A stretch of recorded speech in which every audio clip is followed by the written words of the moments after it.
पिणार नाही. गड्याच्या नावाचं पाणी पिणार नाही म्हणल्याबरोबर पण केळीच्या तोडाव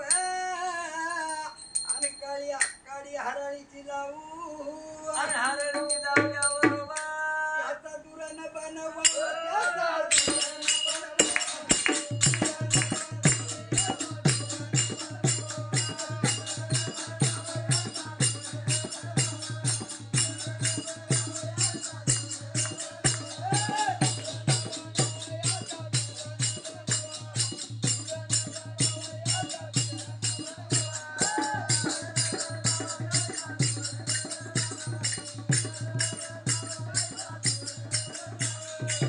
पाणी म्हणले गंगेचं नाव आणि पाणी गंगेचं आणल्याबरोबर आणि या भगवंतानं आणि काय केलं माझ्या देवा गंगेवर गेले म्हणले आणि केळीचं तोडलं काळी हराळीची लावू आणि हरळी लावल्याबरोबर आणि घेऊन चालले पाणी घेऊन चालले पाणी